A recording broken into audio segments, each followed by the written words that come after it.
রাতের আঁধারে এই কবরস্থানে কেউ আসতে চায় না, কারণ মানুষ বলে এই কবরস্থানে অনেক ভূতপেত্নী এবং জিন বসবাস করে। কারণ এজন্য রাতে এখান দিয়ে কেউ আসা যাওয়া করে না। এবং আরও শোনা গেছে যে এখানে রাতে পাখির কিচিরমিচির এবং ভয়ঙ্কর ডাক শোনা যায়, কিন্তু মানুষ দেখা যায় না। হঠাৎ করে যখন কবরস্থানের দিকে নেওয়া হয়, তারপর অনেকগুলো ভূত সেখানে উপস্থিত ছিল এবং তারা সেখানে কিছু মিটিং করতে আছে।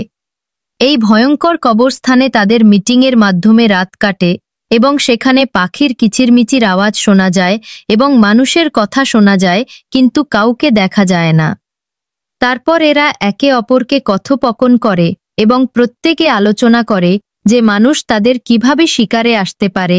হঠাৎ করে সেখানে একটি নেকড়েও হাজির হয় এবং তাদের সেই মিটিংয়ের যোগ দিয়ে মানুষের রক্ত খাওয়ার চিন্তা করে। আর এভাবেই প্রত্যেকটি রাত এই ভয়ঙ্কর। গ্রামের লোকেরা সবসময় সবাইকে সতর্ক করে দেয় যাতে সন্ধ্যার পর সেই কবরস্থানের দিকে কেউ না যায়, কারণ সন্ধ্যার পর থেকেই পেঁচার ডাক, শিয়ালের ডাক এবং মানুষের শব্দ শোনা যায়, কিন্তু কোনো মানুষ দেখা যায় না।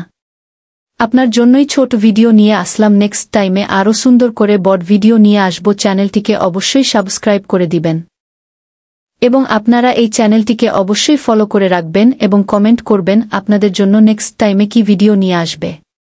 সকলেই পরের ভূতের ভিডিওটির জন্য অপেক্ষা করুন। ধন্যবাদ।